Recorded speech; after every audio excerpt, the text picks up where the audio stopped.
Hello students. Last लेक्चरला आपण section 11 बघितलेला होता. त्यासाठीचा जो रूल आहे तो बघायचा होता. तो आपण सेक्शन 12 जो आहे, सबसेक्शन 12 जो आहे तो वाचूया आणि then we will come to rules. And आपण सेक्शन 25 जो काही रिमेनिंग पार्ट आहे किंवा जे काही रिमेनिंग अनालिसिस आहे ते त्यानंतर कव्हर करू. Just we should complete the bare text first. Okay, so let's read subsection 12. A registration or a unique identity number shall be deemed to have been granted after the expiry of the period prescribed under subsection 10 if no deficiency has been communicated to the applicant within that period. So त्यांनी काय सांगितलंय की registration or unique identity number, that means GSTIN or UIN shall be deemed to be have been granted after the expiry of the period prescribed under subsection 10. Okay, so subsection 10 मध्ये काय period prescribe केलाय बघा.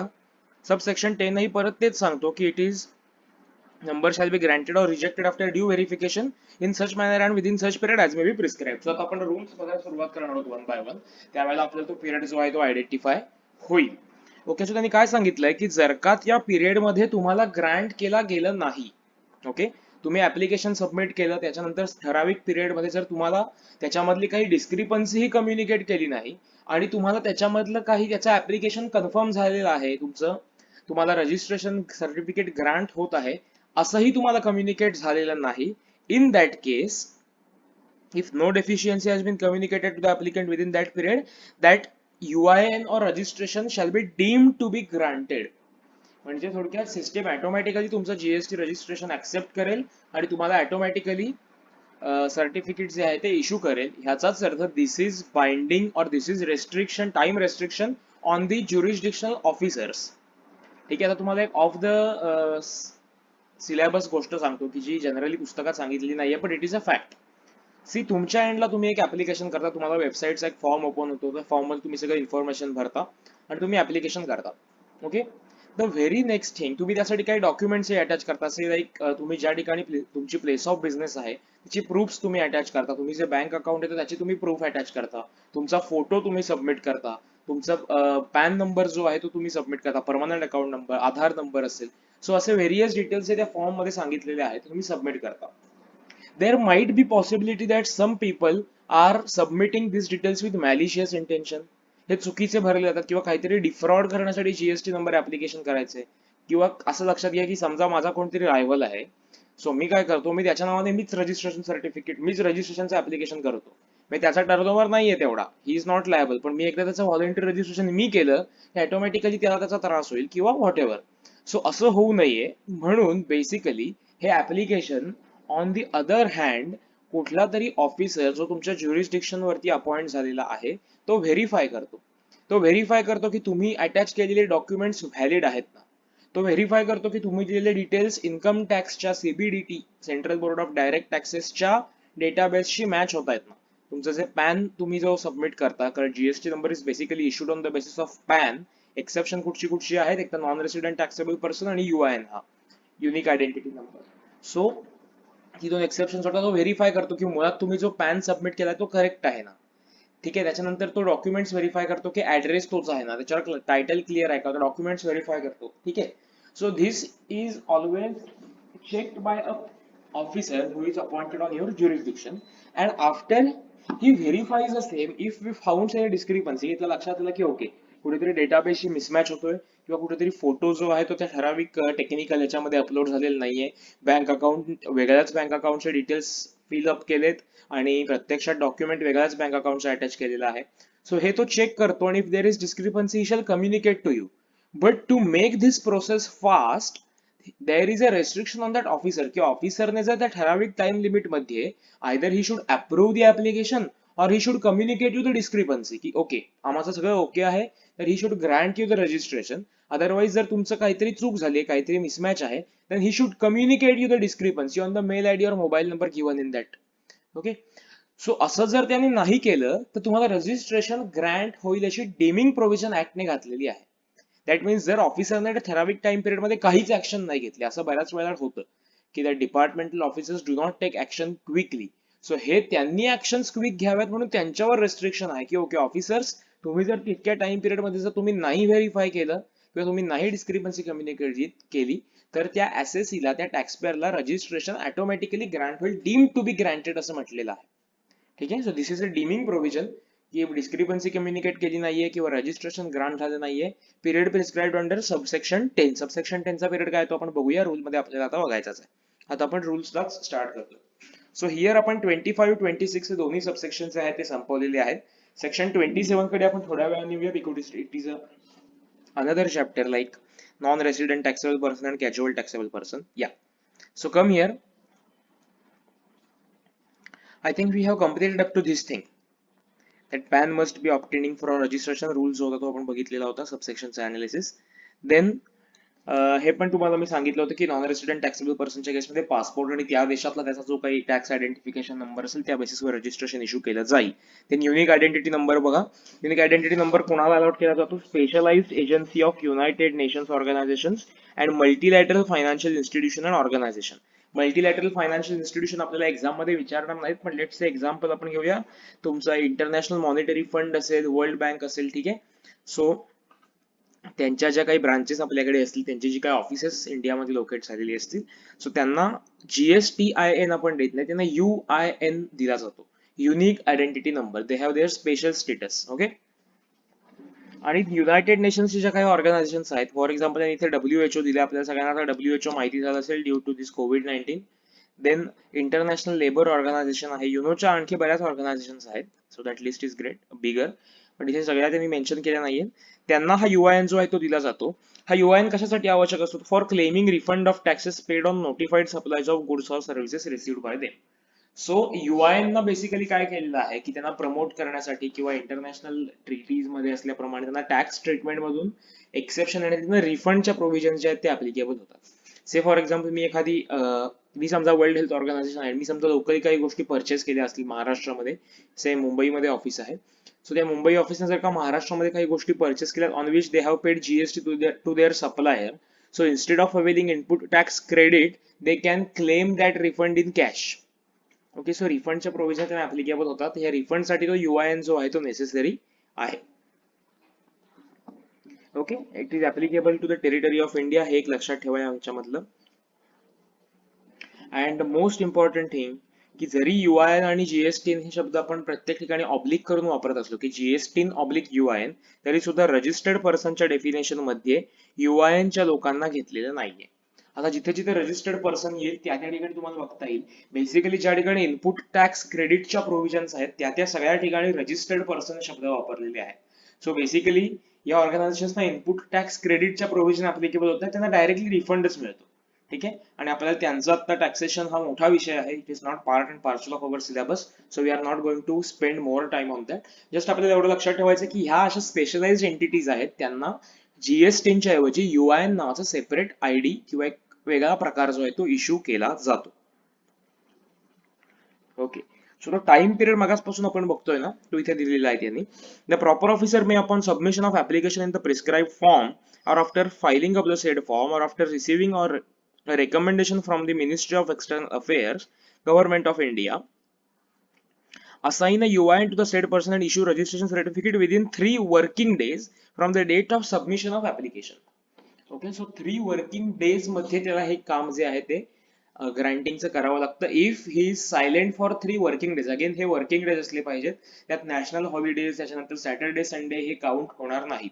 पण जर 3 working days मध्ये ते शांत बसून राहिला, काहीच त्याने केलं नाही, तर at the end of the 3rd day, at the starting of the 4th day, the registration should be deemed to be granted as per subsection 12. ठीक आहे. Then they have given CO motu registration by the officer. तुम्हाला आपण म्हटलं होतं की ज्या वेळेला ऑफिसरकडे अशी रिझन्स आहेत की ओके तुमचा टर्नओव्हर एक्सीड होतोय किंवा तुम्ही रजिस्ट्रेशनला लायबल आहात, स्टील तुम्ही रजिस्ट्रेशनचं ऍप्लिकेशन केलंच नाहीये, then officer will initiate your application. Officer तुम्हाला रजिस्टर करेल. का रजिस्टर करेल हो? कारण बऱ्याच प्रोव्हिजन तुमच्याकडून पेनल्टी वसूल करायचे, तुमच्याकडून टॅक्स वसूल करायचा आहे. सो त्या सगळ्यासाठी तुम्ही रजिस्टर होणं आवश्यक आहे. So that in that case officer will initiate your form of registration under subsection 8. ठीक आहे. ऑफिसर सांगेल की ओके ह्यांना माझ्याकडे रिझन्स टू बिलीव्ह आहेत, मी त्यांना कडून कारण दाखवा घेऊन त्यांना शोकॉज नोटीस इश्यू केलेली आहे, they have admitted the thing, so I am initiating their form of registration. Okay. So this is possible.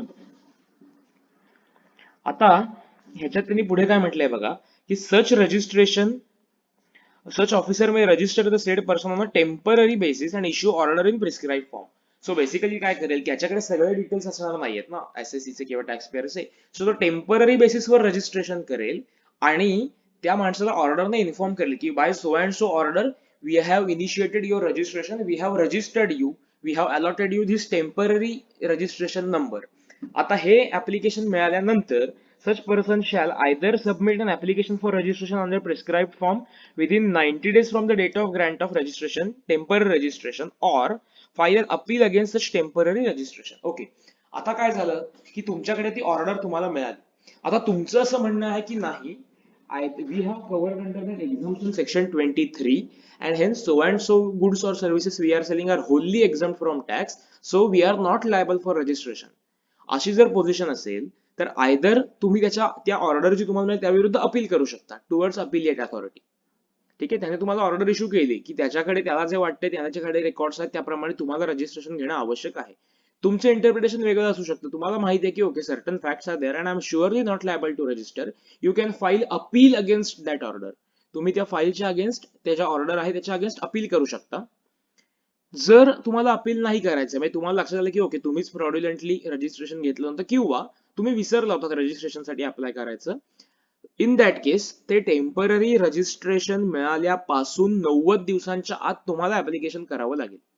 Because that registration would be temporary registration and after receiving that order you should register, you should initiate your application, fill up all the details given and register yourself under GST. ठीक आहे, so हा CO मोटोचा रजिस्ट्रेशनचा clause आहे. ह्यात या दोन possibilities पुढे येऊ शकतात. सेकंड केस मध्ये बघा, in case if the appellate authority upholds the liability to registration. म्हणजे काय तर तुम्ही अपील केलं हायर अथॉरिटीकडे, ओके, आणि त्या हायर अथॉरिटीने सांगितलं नाही तुमचं म्हणणं चूक आहे, ऑफिसरचं म्हणणं बरोबर आहे and you are required to be registered, then what happen, then application for registration shall be submitted within 30 days from the date of issuance of such order of the appellate tribunal. ठीक आहे, so तुम्ही appeal मध्ये गेलात, appellate अथॉरिटीकडे पण तुम्ही केस हरलात, appellate अथॉरिटीने पण सांगितलं की नाही ऑफिसरच बरोबर होतं, तुम्हाला रजिस्ट्रेशन घ्यायला पाहिजे. इन दॅट केस ती ऑर्डर मिळाल्यापासून 30 दिवसांच्या आत तुम्हाला रजिस्ट्रेशन साठी ऍप्लिकेशन जे आहे ते करावं लागेल. Okay,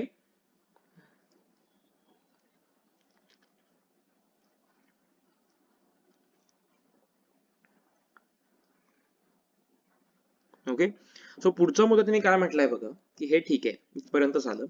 next point is important. हा आता तुम्ही काय करा, हे मुद्दे लॉजिकली लक्षात ठेवा. ठीक आहे, असं आता समजा त्याने मला ऑफिसरने मला येऊन सांगितलं की नाही तुम्हाला जीएसटी रजिस्ट्रेशन घ्यायला हवं. आय डिफर, मला वाटतं की नाही मी एक्झाम्पशन नोटिफिकेशन मध्ये कव्हर होतो, मी जे गुड्स किंवा सर्व्हिसेस सप्लाय करतो या एक्झाम्प्ट आहेत, मी का रजिस्ट्रेशन घेऊ. सो ऑफिसर म्हणलं ओके तुला पटत नाही ना, मी माझी ऑर्डर इश्यू करून टाकतो, तुला टेम्पररी रजिस्ट्रेशन ग्रँट करतो. त्याने ग्रँट केल्यावर आम्ही त्या टेम्पररी ऑर्डरच्या अगेन्स्ट अपील केलं. अपीलेट अथॉरिटीकडे आता सगळं व्हेरीफाय होणार, हिअरिंग होणार, तो तुमचं म्हणणं ऐकून घेणार, रेकॉर्ड्स बघणार, त्याच्या विरोधात तुम्ही अपील केलं आणि त्या अपीलमध्ये पण तुम्ही हरलात. अपीलमध्ये पण असाच डिसिजन आला की okay you are required to be registered. In that case तुम्ही विदिन 30 days ऍप्लिकेशन करायचं आहे, रजिस्ट्रेशन घ्यायचं आहे. ओके, आता पुढचा प्रश्न की आता पुन्हा ऍप्लिकेशनचं व्हेरिफिकेशन होणार, रजिस्ट्रेशनच्या डॉक्युमेंटचं व्हेरिफिकेशन होणार आणि मग तुम्हाला रजिस्ट्रेशन कधीपासून ग्रँट केलं जाईल. ओके, सो तुम्हाला ते रजिस्ट्रेशन तुमचं कधीपासून इफेक्टिव्ह होईल तर ज्या दिवशी प्रॉपर ऑफिसरने तुम्हाला ऑर्डर दिलेली होती ग्रँटिंग टेम्पररी रजिस्ट्रेशन, म्हणजे पहिली ऑर्डर. ठीक आहे, इथे जी ऑर्डर त्याने इश्यू केलेली होती व्हेरी फर्स्ट ऑर्डर ज्याच्या अगेन्स्ट तुम्ही अपील मध्ये गेला होता, त्या ऑर्डरच्या डेट पासूनच तुमचं रजिस्ट्रेशन जे आहे ते इफेक्टिव्ह होईल.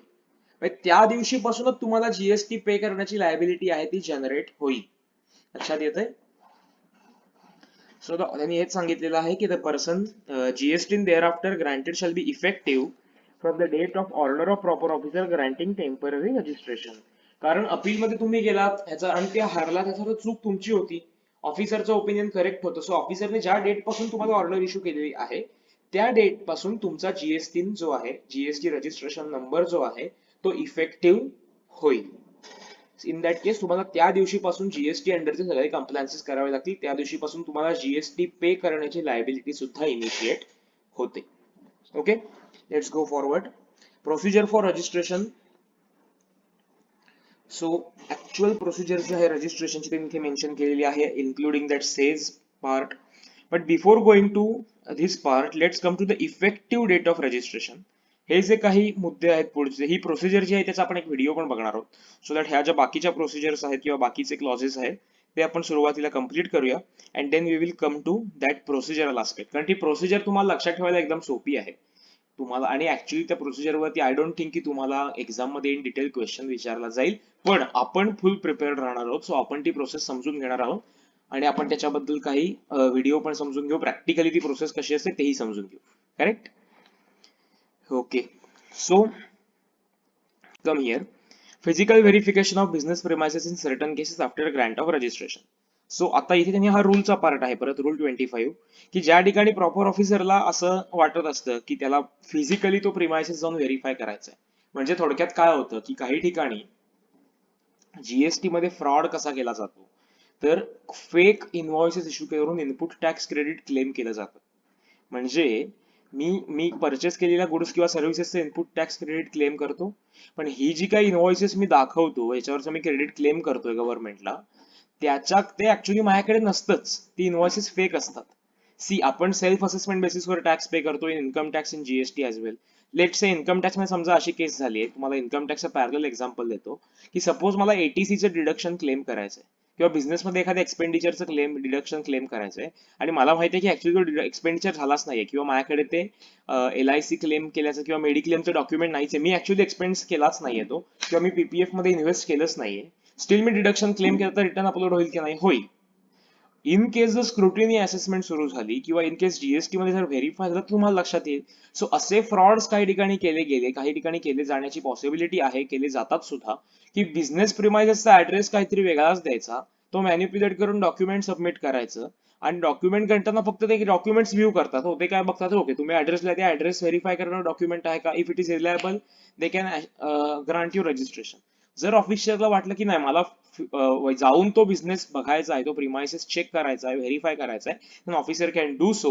When the proper officer is satisfied that, come here, the physical verification of place of business of a registered person is required after a grant of registration, he may get such verification done, and the verification report along with other documents including photographs shall be uploaded in the prescribed form on GST and common portal within 15 working days of the following date of 15 working days following the date of such verification. So त्याला ते photograph, सगळा report जो आहे, तुम्ही कधी गेला, तुम्हाला कोण भेटलं, बिझनेस प्रिमायसेस ऍक्च्युली तसा आहे का, डॉक्युमेंट्स मेंटेन केलेली होती का, रजिस्ट्रेशन सर्टिफिकेट अटॅच केलेलं होतं का, हे सगळे रिपोर्ट्स त्यांना अपलोड करायला लागतात along with the photographs.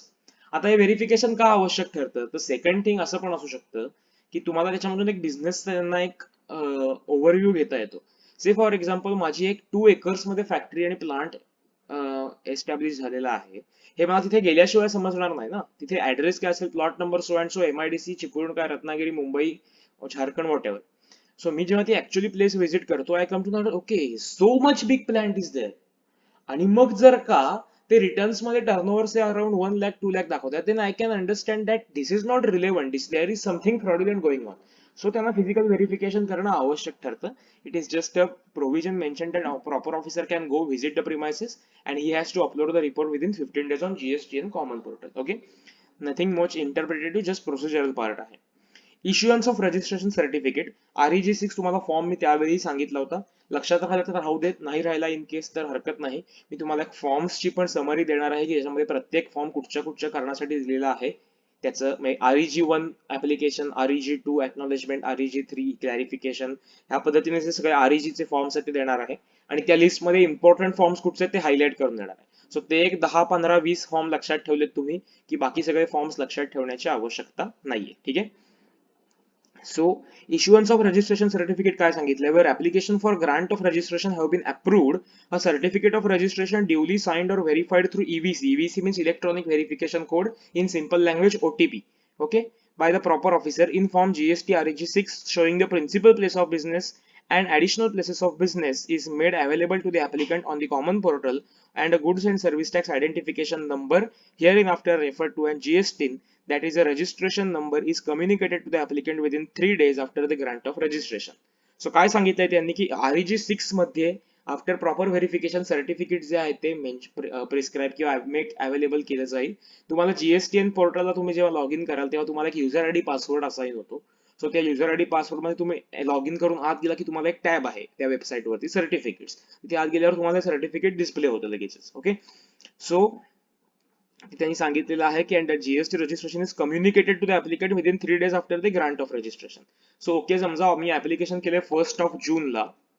Okay, ते आता इफेक्टिव्ह डेट आपण बघूया, तिथे पण हे तुम्हाला जास्त क्लिअर होईल. ओके, मी आता ही प्रोव्हिजन काय तेवढी सांगून ठेवतो, इट इज मच इझियर. मी 1 जूनला ऍप्लिकेशन केलं, ऑफिसरकडे 3 days होते, सो ऑफिसरने ते 2 जूनला व्हेरीफाय केलं.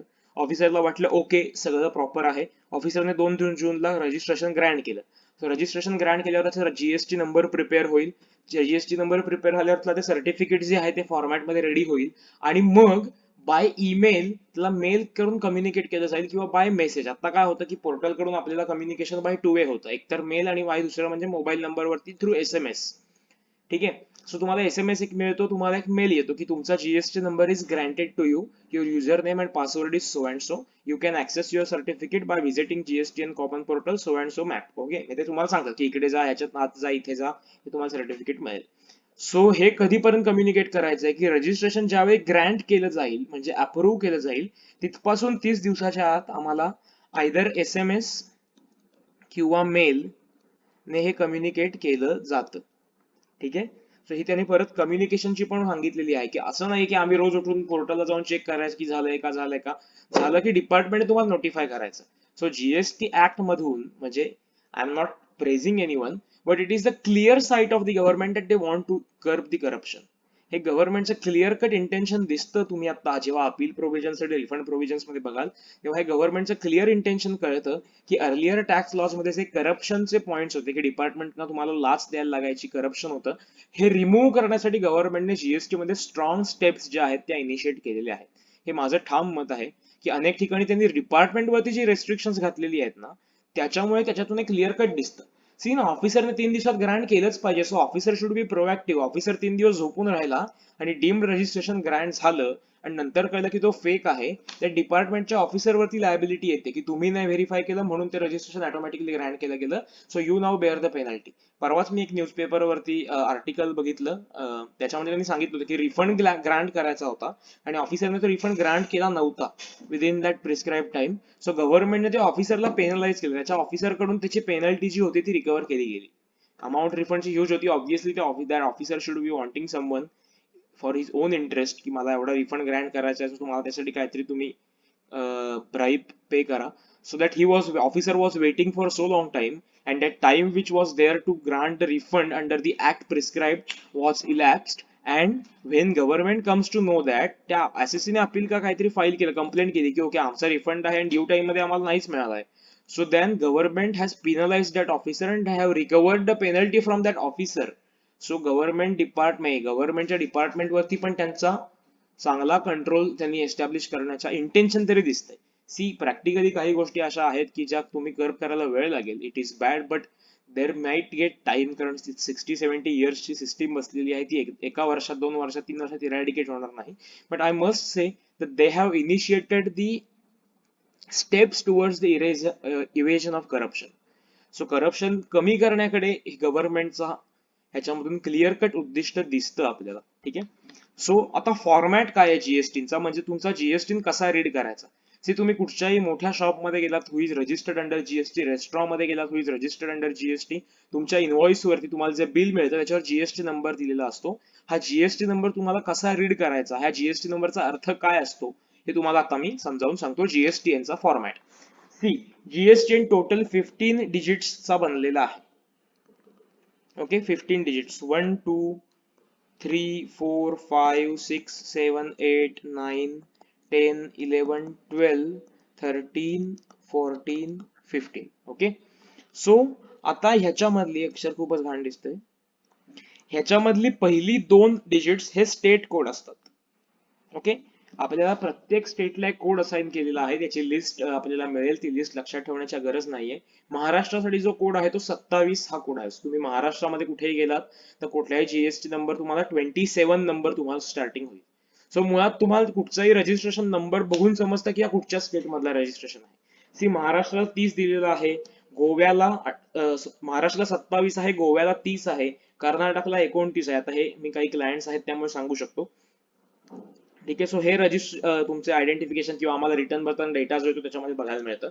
सो हे स्टेट कोड्स अशा पद्धतीने दिलेले आहेत की त्याची लिस्ट साधारणपणे सगळ्यांना माहिती असते आणि ती वेबसाईट्स वरती सुद्धा अवेलेबल आहे. तुम्ही जस्ट गुगलला जाऊन सर्च केलं की स्टेट कोड्स अंडर जीएसटी तरी तुम्हाला त्याची लिस्ट मिळेल. प्रत्येक स्टेटला एक एक कोड असाइन केलेला असतो.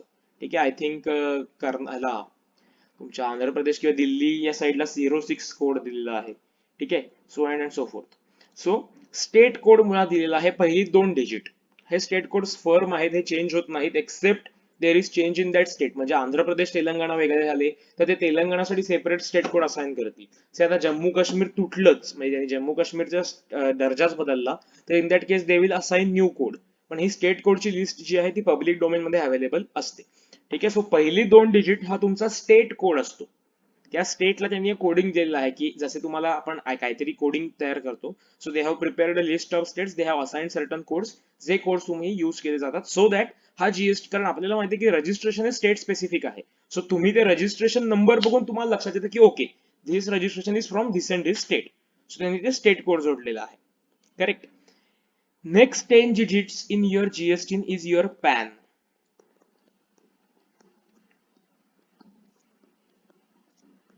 ओके. सो हे तुमच्या पॅनचं स्टेटस असतं की तुमची पहिली 5 जी आहेत ती अल्फाबेट्स असतात, नंतर 4 जे आहेत ते न्यूमरिकल्स असतात आणि परत 10व्या नंबरला जे येतं ते अल्फाबेट असतं. सो तुम्हाला सांगितलं ना की पॅन बेस्ड जीएसटी रजिस्ट्रेशन आहे. ह्याचं कारण का, तर तुमचा पॅन हा तुमच्या जीएसटी नंबर मध्ये दिलेला असतो. सो तुमचा जीएसटी नंबर एखाद्याला कळला तर तुम्हाला पॅन पण त्याचा तुम्हाला कळू शकतो. Similarly on GST website if you go there is a tab you can search GST by PAN. तुम्ही पॅन फक्त एंटर करायचं आणि त्या पॅनवर रजिस्टर असलेले जीएसटी नंबर्स, जीएसटी सगळे जीएसटी आहे आणि तुम्हाला तिथे सर्च करायला मिळतात आणि पब्लिक डोमेन मध्ये आहे. ठीक आहे. सो तुम्ही इन केस तुमच्या कोणाचे वडील किंवा रिलेटिव्ह जर ह्या फील्ड मध्ये असतील किंवा कुठेही तुम्ही दुकानाच्या कुठच्याही ठिकाणी जर तुम्हाला पॅन तुम्हाला नंबर दिसला, तुम्ही जीएसटी नंबर बघितला तुमच्या इनव्हॉइस वरचा सुद्धा, तर तुम्हाला हे बघायला मिळेल की ते हे स्ट्रक्चर आहे. पहिली 2 डिजिट हे स्टेट कोड आहेत, पुढचे 10 आकडे हा PAN number as it is आहे. ठीक आहे. Then entity code. आता एनटीटी कोड म्हणजे काय, तर आपल्याला माहिती आहे की एकाच स्टेटमध्ये आपल्याला मल्टिपल रजिस्ट्रेशन घेता येतात. एका स्टेटमध्ये आपल्याला मल्टिपल रजिस्ट्रेशन घेता येतात. ठीक आहे. सो मी एक युनिट रत्नागिरीमध्ये रजिस्टर करतोय, दुसरं युनिट कोल्हापूरमध्ये रजिस्टर करतोय, तिसरं युनिट माझं कुठेतरी जळगावला रजिस्टर करतोय. ठीक आहे. सो इथे त्याप्रमाणे आकडा येतो की समजा मी फर्स्ट युनिट रजिस्टर केलंय महाराष्ट्र, इथे एक आकडा येईल. ओके. इथे बाय डिफॉल्ट झेड दिलेला असतो जोपर्यंत तुमची नंबर ऑफ युनिट्स 9 पेक्षा जास्त जात नाही. सो 9च्या पुढे गेलं की इथे 0 येईल. 1 आणि 10 नाही, 1 आणि 0 असं इथे डिनोट केलं जाईल. पण जेव्हा सिंगल डिजिट मध्ये तुमचा युनिट नंबर असेल तेव्हा तुमच्या इथे झेड आकडा असेल. तुम्हाला बऱ्याच ठिकाणी तो झेड बघायला मिळेल, तुम्हाला वाटेल की हे काय आहे, तो इट इज त्याला बाय डिफॉल्ट डिजिट म्हणतात. आणि तो कशासाठी आहे की जेव्हा तुमची नंबर ऑफ युनिट्स वाढतील तेव्हा. सो ज्यावेळी मी महाराष्ट्रामध्ये रजिस्ट्रेशन घेतलं, रत्नागिरीमध्ये पहिलं रजिस्ट्रेशन क्लेम केलं, तिथे एक नंबर आला. सेम पॅनवर जेव्हा मी परत एकदा जळगावमध्ये, एकाच राज्यामध्ये जळगावमध्ये नंबर घ्यायला गेलो, तर तिथे माझा जीएसटी नंबर असा काहीतरी असेल 27 AWXPV 3675K2ZC. समजा सी अक्षराचं धरा. ठीक आहे. सो इथे 2 आकडा आला, याचा अर्थ ह्या पॅन वरचं ह्या स्टेट मधलं हे सेकंड रजिस्ट्रेशन आहे. मी जळगावमध्ये ब्रांच काढली, तिथल्या जीएसटी नंबर साठी सेपरेट रजिस्ट्रेशन घेतलं, त्या ब्रांचचा जीएसटी एन कसा असेल, AWXPV 3675K. It is pan 3ZQ. Say for इथे ओ घेऊया. आता हे शेवटचा डिजिट काय ते सांगतो तुम्हाला, चेकसम कॅरेक्टर म्हणजे. ठीक आहे. समजा मी चौथं युनिट रजिस्टर करायला गेलो, से इन धुळे, तर तिथे माझं रजिस्ट्रेशन कसं असेल, AWXPV 3675K4ZS. ओके. सो हा जो डिजिट आहे हा एनटीटी कोड आहे, म्हणजे त्या पॅन वरती त्या स्टेट मध्ये रजिस्टर झालेलं आहे कितवं युनिट आहे हे तुम्हाला त्या आकड्यावरून कळतं. लक्षात येतंय. आता असा विचार समजा असं झाला की माझा गोव्यामध्ये पण मी रजिस्ट्रेशन क्लेम केलं, ही सगळी माझी 4 युनिट्स मी रजिस्टर केली आणि मी 5वं युनिट गोव्यामध्ये रजिस्टर करतोय, तर माझा जीएसटी नंबर कसा असेल, सी 30 फॉर गोवा, इथे गोवा आलं, AWXPV 3675K1ZN. हे शेवटचे डिजिट प्रत्येकाला वेगवेगळं येतं, त्याचा तुम्ही काही रिलेव्हन्स ठेवू नका, त्याचे तुम्हाला मी सांगतो काय आहे ते. ठीक आहे. सो परत गोव्याला इथे एक का हो आलं, कारण गोव्यामध्ये ह्या पॅनवरचं हे पहिलं युनिट आहे लक्षात येते. So that entity code is limited to that state only, की ह्या पॅन वरचं ह्या स्टेट मधलं हे कितवं युनिट आहे, हे तुम्हाला हा एंटिटी कोड जो आहे तो सांगतो. So it is that. हे मुद्दाम तुम्हाला मी एक्झाम्पल का दिलं, की this was first, this was second, this was third, this was fourth आणि दिस वॉज फिफ्थ पण गोव्यामध्ये आलं, त्याच्यामुळे इथे पुन्हा एकदा 1 डिजिट हा आलेला आहे. ज्या वेळेला मी 9 युनिट रजिस्टर करेन आणि 10वं युनिट करेन तेव्हा इथे झेडच्या इथे 0 येईल, 1 and 0. ठीक आहे. So that Z is kept blank. तुम्ही आता साधारणपणे 10 ब्रांचेस खूप कमी असतात, पण अदरवाईज ज्यांच्या प्रत्येक स्टेटमध्ये ब्रांच त्या ठिकाणी तुम्हाला बघायला मिळतं. And last is check sum character. आता हे चेक सम कॅरेक्टर तुम्हाला मे बी IT मध्ये स्टडी करायला मिळेल.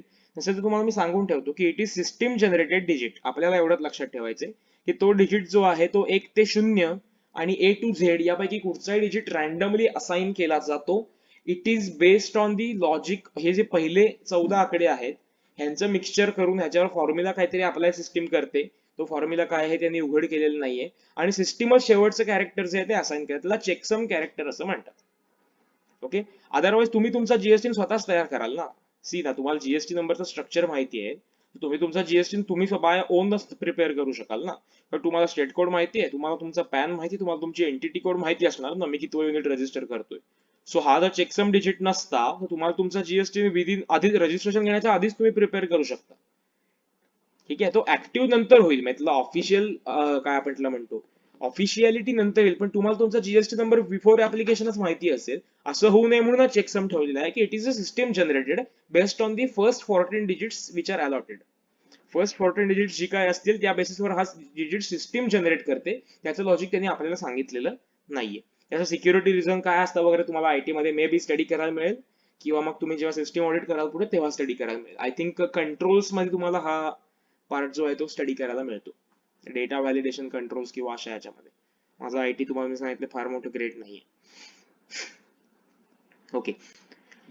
ठीक आहे. सो रजिस्ट्रेशन सर्टिफिकेटचं आपल्याला फार मोठं मला वाटत नाही एक्झाम मध्ये विचारतील, पण प्रॅक्टिकल नॉलेज आपल्याला माहिती पाहिजे. सो तुम्हाला मी सांगून ठेवलं. ओके. आता ह्याच्या संदर्भात माझा एक एक्सपिरियन्स सांगतो प्रॅक्टिकल कसा झाला होता तो, की ज्या वेळेला आम्ही एक रजिस्ट्रेशन एक क्लायंट आला and he said that I wanted to register myself under GST. So we have given him prescribed documents, we have verified that documents. आणि माझ्या मनात कुठेतरी शंका आली. सो मी काय केलं की मी GSTN पोर्टल वरती गेलो आणि मुद्दाम सर्च बाय पॅन असं तिथे सर्च केलं की ह्या पॅनवर आधी रजिस्टर आहेत का. अँड सरप्राइझिंगली त्या पॅनवर आधी 2 रजिस्ट्रेशन जी होती ती रजिस्टर झालेली होती. त्यांना आस्क्ड हिम की तुमच्या पॅनवरती ऑलरेडी 2 GST रजिस्ट्रेशन दिसतायत, त्याचं काय स्टेटस आहे. What about them. तुम्ही त्याचं काही रिटर्न्स फाईल करताय का, त्याचं तुमचं हे तिसरं व्हर्टिकल आहे का, कारण you are going to register as third GST in the same state. So त्या 2 GSTNचं काय. Then we come to know that की त्या माणसाने रिटर्न्स पहिल्या GST रजिस्ट्रेशन घेतलं, रिटर्न्स फाईल नाही केले, टॅक्स नाही पे केला. सो ऑफिसरने सीओ मोटो रजिस्ट्रेशन कॅन्सल केलं. आपल्याला प्रोव्हिजन येईल पुढे आता सेक्शन 29 मध्ये आजच्या लेक्चरला. सो त्यांनी सीओ मोटो रजिस्ट्रेशन कॅन्सल केलं. अगेन मग त्याने काय करायचं, जीएसटी रजिस्ट्रेशन कॅन्सल झालं, अगेन दुसरं रजिस्ट्रेशन घेतलं, परत रिटर्न्स फाईल नाही केले, टॅक्स पे नाही केला, ऑफिसरने परत रजिस्ट्रेशन कॅन्सल करून टाकलं. ह्याने परत तिसरं ऍप्लिकेशन करायला तो आलेला होता. So this was just experience. पण तुम्हाला हे माहिती पाहिजे की त्या पॅन वरून आपल्याला सर्च करता येतं. आपल्याकडे तशी फॅसिलिटी आहे. gst.gov.in वर जर तुम्ही गेला तर तुम्हाला ते बघायला पण मिळेल. आर्टिकलची पण याचा खूप उपयोग होतो. ठीक आहे. सो आम्ही आपल्या ऑफिसमध्ये आपण अशी एक केअर घेतो, किंवा बऱ्याच ठिकाणी रजिस्ट्रेशन नंबर चुकीचे दिले जातात क्लायंट कडून, किंवा काही ठिकाणी आपल्या सप्लायरचा रेसिपियंट हा चुकतो. So you can search by pan he facility आपल्याला अवेलेबल केलेली आहे. जस्ट एक प्रॅक्टिकल एक्सपिरियन्स शेअर केला. The most important clause in this rule section is ahead. Display of registration certificate and GSTN on the name board. Okay, every registered person shall display his registration certificate in the prominent location at his principal place of business. PPOB means principal place of business. APOB means additional place of business. Okay. Further, his GSTN also has to be displayed on the name board exhibited at the entry of his PPOB and APOB. हे तुम्हाला फार ठिकाणी रत्नागिरीत बघायला मिळणार नाही, पण जे ऍक्टिव्ह लोक आहेत ज्यांना ह्या क्लॉजची माहिती आहे हे तुम्हाला बघायला मिळेल की तुमच्या शॉपचं, फॅक्टरीचं, प्रिमाइसेसचं, प्रिन्सिपल प्लेसची जी काही नेम बोर्ड आहे. ओके. सपोज माझं दुकान आहे ABC अँड कंपनी. ओके. ह्या शॉपच्या इथे माझा वरती बोर्ड असतो, इथे माझा डोअर असतो, व्हॉट एव्हर. ह्या बोर्डवर जिथे मी माझं नाव लिहितो इथेच मला माझा 27 AWXPV जे काय माझा जीएसटी नंबर असेल तो मेन्शन करणं अत्यावश्यक आहे.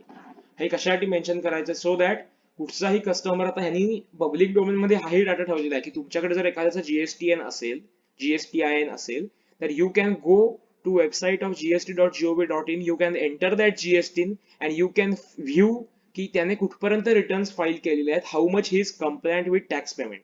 तो कुठपर्यंत रिटर्न्स फाईल करतोय आणि कुठपर्यंत फाईल केलेले आहेत.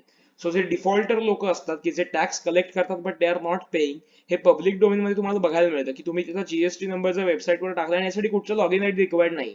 कोणी तुम्ही आता सुद्धा जाऊन तुमच्याकडे एखादं बिल असेल मेडिकल शॉपचं किंवा रेस्टॉरंट, त्याच्यावर जीएसटी नंबर मेन्शन केलेला असेल, you can go to gst.gov.in, तुम्हाला मी दाखवतो आजच्या लेक्चरमध्ये, आणि त्या ठिकाणी तुम्हाला जाऊन त्याचा जीएसटी नंबर एंटर करून तुम्हाला बघता येतं की त्याचं नाव काय आहे, त्याचा प्रिमायसेस कुठे आहे आणि त्याने कुठपर्यंत रिटर्न्स फाईल केलेले आहेत. सो लोकांची फसगत होऊ नये, लोकांचा कुठेतरी त्यांना डिफॉल्ट केलं जाऊ नये म्हणून ही प्रोव्हिजन आहे की तुमच्या बिझनेसच्या नेम बोर्ड वरती तुम्ही तुमचा जीएसटी रजिस्ट्रेशन नंबर जो आहे तो मेन्शन करायला हवा. It is mandatory. ऑटोमॅटिकली लोकांना तुमचा पॅन नंबर पण समजतो, कारण जीएसटी नंबर मध्येच पॅन नंबर एम्बेड केलेला आहे. सेकंडली, तुमच्या बिझनेसची जी प्रिन्सिपल प्लेस आहे किंवा ऍडिशनल प्लेस आहे त्याच्या प्रॉमिनंट प्लेसला, से तो माझा शॉप आहे, तर शॉपचा जो काउंटर असेल एंट्री पॉइंटला किंवा जो काही काउंटर असेल त्या काउंटरच्या बरोबर मागे मला माझं सर्टिफिकेट जे आहे ते फ्रेम करून लावावं लागतं. तुम्ही अनेक शॉप्स मध्ये बघितलं असेल तिथे तुमच्या, आता हा सिमिलर रूल जो आहे ना तो अन्न भेसळ कायदे जे असतात किंवा फूड लायसन्स असतात त्यासाठी पण ऍप्लिकेबल होतो. सो त्या ठिकाणी त्यांची रजिस्ट्रेशन सर्टिफिकेट फ्रेम करून लावलेली तुम्ही अनेक ठिकाणी बघितली असतील, नसतील बघितली तर आता बघा. त्यासाठी हॉटेलमध्ये जाऊ नका, पण ओव्हरऑल तुम्ही जेव्हा कुठे बाहेर पडाल तेव्हा हा एक डोक्यात अँगल लक्षात ठेवा. सो जे रजिस्ट्रेशन जीएसटी ज्यांचं रजिस्ट्रेशन आहे त्यांच्या बिझनेस प्लेसला ऍट प्रॉमिनंट प्लेस म्हटलेलं आहे, त्यांनी प्लेस मेन्शन नाही केली. प्रॉमिनंट प्लेस म्हणजे काय, कुठेतरी आतल्या खोलीत कोपऱ्यामध्ये मागच्या खोलीमध्ये लावायचं नाहीये. ज्या ठिकाणी प्रदर्शनीय जो काय तुमचा भाग असेल तुमच्या दुकानाचा, त्या ठिकाणी तुम्ही तुमचं रजिस्ट्रेशन सर्टिफिकेट सुद्धा डिस्प्ले करायचं आहे. Now that registration certificate is detailed ना, त्याच्यावर तुमचं नाव येणार, तुमच्या एंटिटीचं लिगल नेम येईल, म्हणजे प्रोप्रायटरी असेल तर प्रोप्रायटरचं नाव, पार्टनरशिप असेल तर पार्टनरशिपचं नाव, देन तुमचा प्रिन्सिपल प्लेसचा ऍड्रेस पूर्ण डिनोट होईल. त्यानंतर तुमच्या सगळ्या ओनर्सची, प्रोप्रायटरची माहिती तिथे आणि फोटोग्राफच्या सर्टिफिकेट वरती दिलेले असतील. सो ते सर्टिफिकेट डिस्प्ले करणं मॅन्डेटरी आहे, हे सो दॅट लोकांची कुठेही गल्लत होऊ नये, लोकांना कुठेही फसवलं जाऊ नये.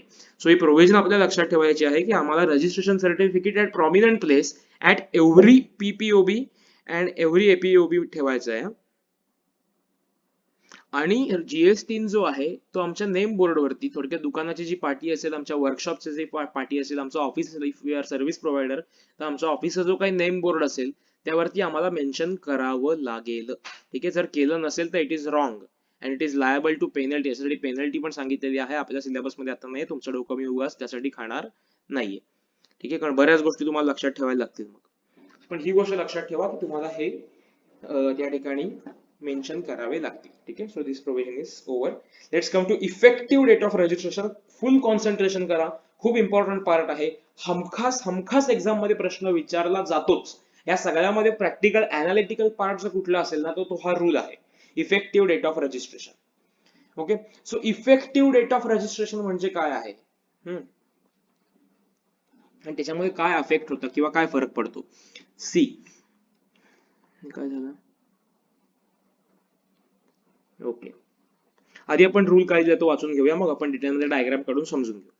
Where applicant submits application for registration within 30 days from the date he becomes liable to be registration, the date on which he becomes liable to registration will be effective date of registration. Okay, if where applicant submits application for registration after 30 days from the date he becomes liable, date of grant of registration will be effective date of registration. Okay, so तुम्हाला basic आपण 25 मध्ये बघितलं की रजिस्ट्रेशनचं application ते 30 days मध्ये केलं गेलं पाहिजे from the date you become liable. ठीक आहे, ज्या दिवशी तुम्ही लायबल होता त्या दिवसापासून तुम्हाला विदिन 30 डेजचा ऑप्शन आहे. आता आपण एक सिंपल एक्झाम्पल घेऊया की माझा सेक्शन 22 जी 20 lakhs ची थ्रेशोल्ड लिमिट आहे ती एक्सिड होती म्हणून मला रजिस्ट्रेशन क्लेम करायचं आहे. Okay, so this is a time line. Line नीट मारायची, टाइम लाईन कॉन्सन्ट्रेट करा. ओके, सो ह्या टाइम लाईन वरती समजा हा 1 जून आहे, जून महिना घेऊया आपण. 1 जून, 30th जून ओके, सो इथे मागे मे मंथ असणार आहे.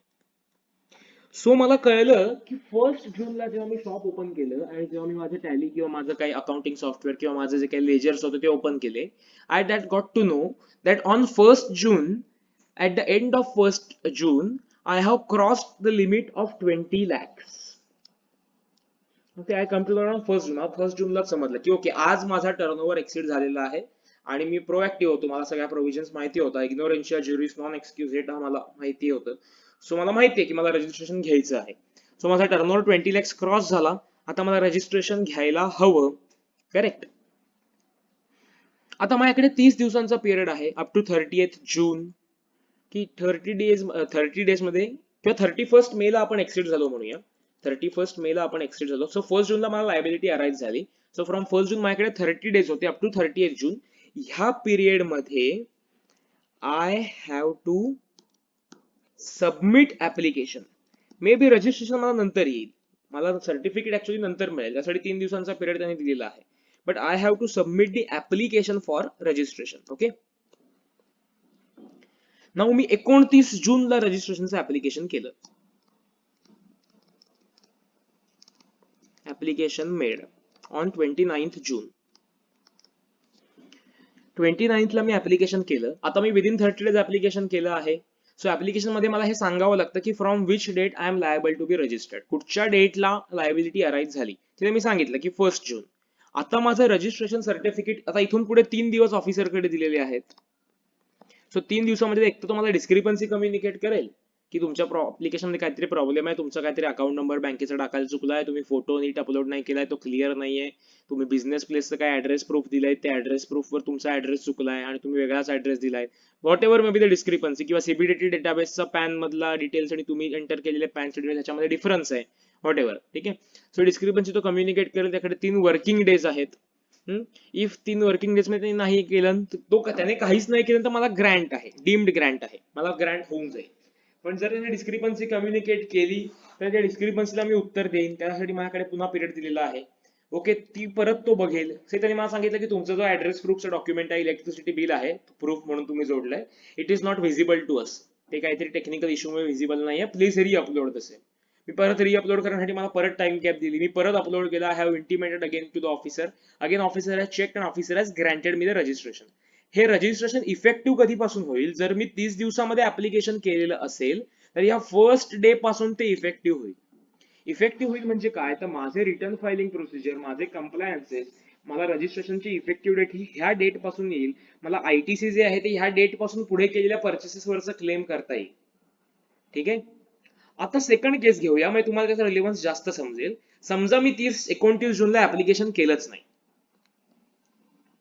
ओके, मी ऍप्लिकेशन केलं 15th जुलैला. ओके, मी 15 हे एक्झाम मध्ये असेच प्रश्न येतात तुम्हाला, डेट्स येतात आणि तुम्हाला त्याच्यामध्ये गंडवतात. सो वेगवेगळ्या डेट्स आपल्याला दिल्या जातील आणि आपल्याला विचारल्या जाईल. सो आपल्या लक्षात काय ठेवायचं, विदिन 30 डेज ऍप्लिकेशन केलं असलं तर ज्या दिवशी लायबिलिटी अराईज झाली त्या दिवशीपासून आपलं रजिस्ट्रेशन इफेक्टिव्ह होतं. जर आपल्याला नाही दिलं गेलं तर इन दॅट केस ज्या दिवशी आपल्याला रजिस्ट्रेशन ग्रँट केलं जाईल त्या दिवशीपासून इफेक्टिव्ह होईल. म्हणजे काय ना, रिलेव्हन्स काय तुम्हाला सांगतो मी, तुम्हाला त्याची आवश्यकता किंवा फरक काय लक्षात येईल. सो मी 15 जुलैला ऍप्लिकेशन केलं. ऍप्लिकेशन ओके होतं. मला 18th जुलैला रजिस्ट्रेशन सर्टिफिकेट ग्रँट केलं गेलं. माझं रजिस्ट्रेशन सर्टिफिकेट सिस्टीम वरती प्रिपेअर झालं आणि मला 18th जुलैला मिळालं.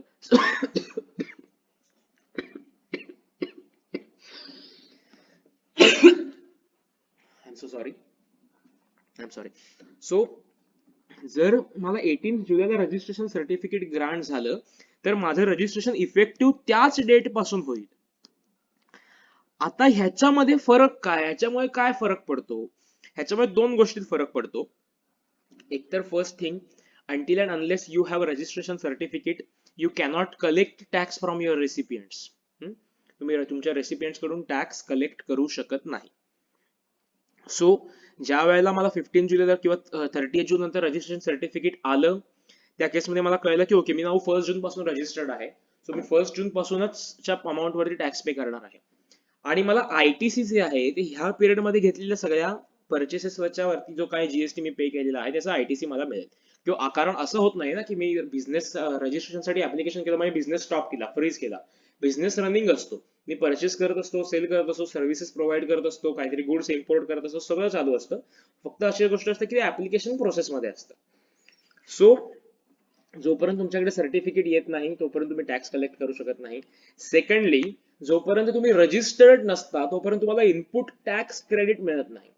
सो आता ह्या केसमध्ये काय झालंय, पण असंही नाहीये की मग त्या मधल्या पिरियडसाठी मी टॅक्स पण पे करणार नाहीये. आता लक्षात घ्या गंमत काय होते ती, की तुम्हाला लायबिलिटी केव्हा अराईज झाली, 1 जूनला, बरोबर. म्हणजे 1 जून नंतर तुम्ही टॅक्सेबल पर्सन झालात. सो चार्जिंग सेक्शन प्रमाणे टॅक्सेबल पर्सनने केलेल्या आउटवर्ड सप्लायवरती याने टॅक्स पे करायला हवा गव्हर्नमेंट. मान्य. आता इनपुट टॅक्स क्रेडिटचे जे प्रोव्हिजन्स आहेत त्याच्यामध्ये त्यांनी रजिस्टर्ड पर्सन म्हटलेलं आहे. सो आता प्रॉब्लेम काय होतो, की जेव्हा मी ऍप्लिकेशन उशिरा करतो त्यावेळेला हा जो इन बिटवीन पिरियड असतो from 1 June to granting of that certificate, जर माझं रजिस्ट्रेशन 1 जून पासून इफेक्टिव्ह झालं तर मला टॅक्स जो आहे तो या 1 जून पासून सगळ्या आउटवर्ड सप्लायवर पे करायचा आहे, पण आयटीसी पण ह्याच डेट पासून मला अवेलेबल होणार आहे. पण ज्या वेळेला मी ऍप्लिकेशन उशिरा करतो त्यावेळेला टॅक्स ह्या डेट पासूनच पे करायचा, 1 जून पासूनच, कारण from that day I am taxable person. पण इनपुट टॅक्स क्रेडिट मधनं इथनं पुढे मिळतं. सो मला ज्या वेळेला रजिस्ट्रेशन ग्रँट होईल त्या डेट पर्यंतच जे काही मी गुड्स अँड सर्व्हिसेस प्रोक्युअर केलेले असतील त्याच्यावरचं इनपुट टॅक्स क्रेडिट मला क्लेम करता येत नाही. मला त्याचा काहीही उपयोग नाही.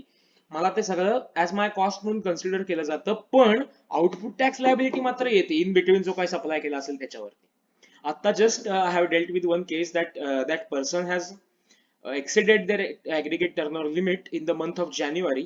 आता लेटेस्टची केस आहे, मी आता जस्ट करंटली हँडल करत होतो. त्यांचा टर्नओव्हर तो जानेवारीमध्ये एक्सिड झाला आणि ही गोष्ट त्यांना लक्षात आली in the end of March. ही गोष्ट लक्षात आली in the start of March, first week of March, की ओके आपला टर्नओव्हर जो आहे बँक स्टेटमेंट बघितल्यावर it is exceeding 20 lakh rupees. So he contacted me. I have given him the solution that you have to register now with GST. Then he provided documents. We have made the application. But obviously we have exceeded the turnover limit in the month of January in I think 8 something, that date was in first week of January, and we are making application in the first week of March. So actually 2 months have elapsed. So the period of 30 days have been elapsed. So what happened? He had to pay tax on all the supplies from 8th January. Now that date was suppose 8th January to up to the next period, all the periods.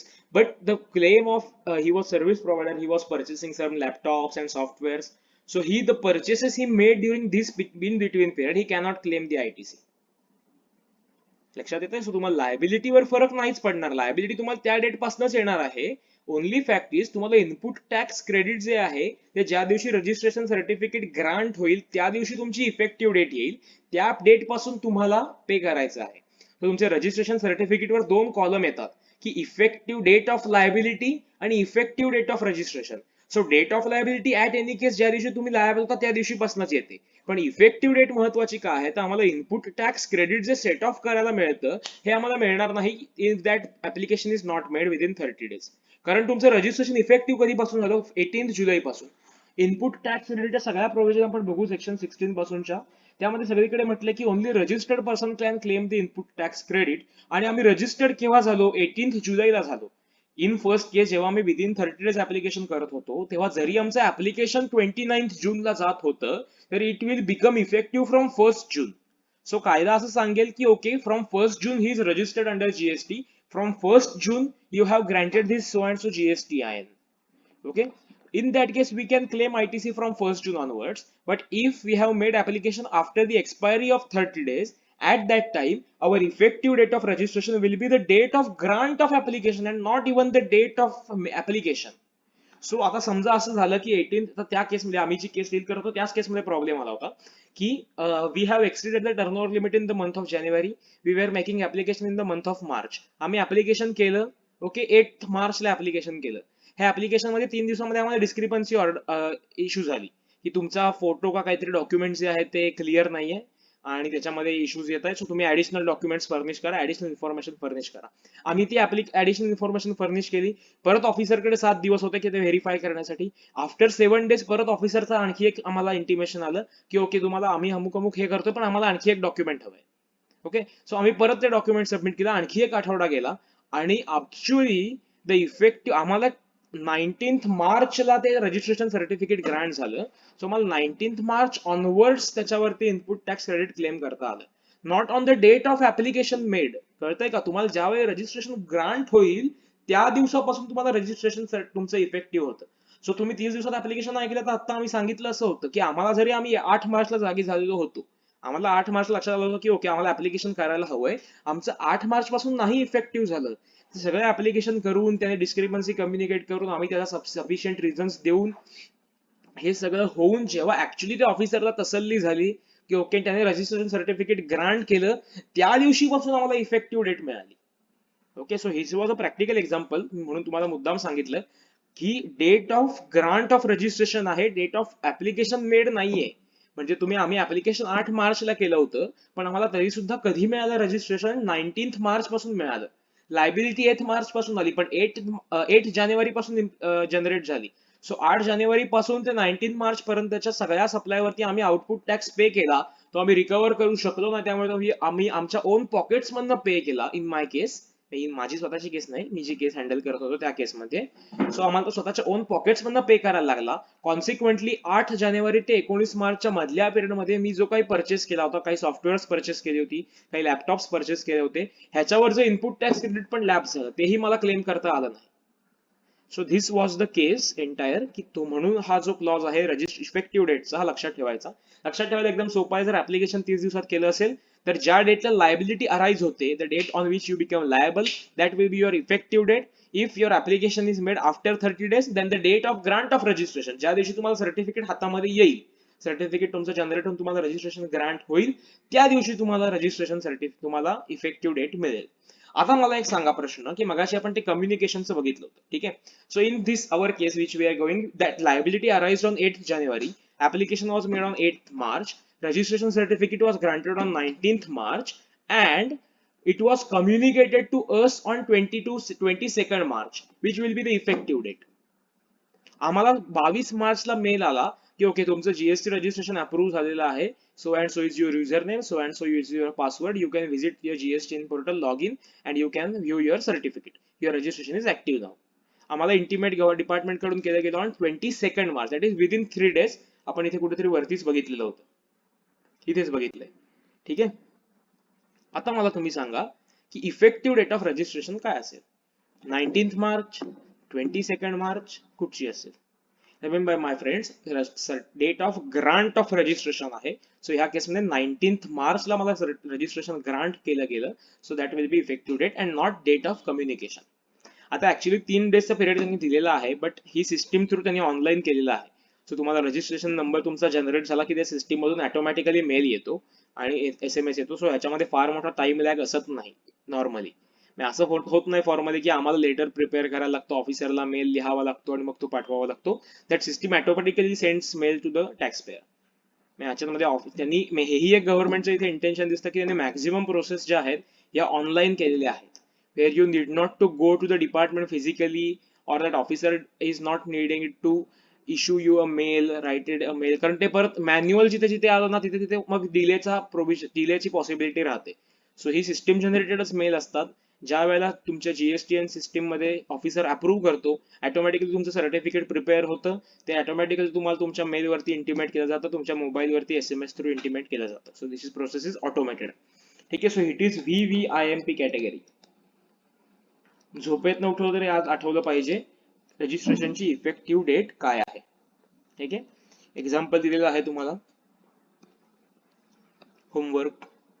आता आपण कारण live example actual केस पण बघितलेली आहे आणि त्याच्या actually date of liability दोन्हीकडे सेमच राहते, बट ह्या इफेक्टिव्ह डेट ऑफ रजिस्ट्रेशन मध्ये प्रॉब्लेम काय होतो तुम्हाला मी सांगून ठेवला. हे तुम्हाला कोणी सांगणार नाही, हा प्रॅक्टिकल आस्पेक्ट आहे की तुम्हाला इफेक्टिव्ह डेट ऑफ रजिस्ट्रेशन ठीक आहे ना, वेगवेगळ्या काय फरक पडतो असं नाहीये. डेट ऑफ लायबिलिटी दोन्हीचीच कॉमन आहे. तुम्हाला टॅक्स इथपासून केलेल्या सगळ्याच सप्लायवर पे करायचा आहे.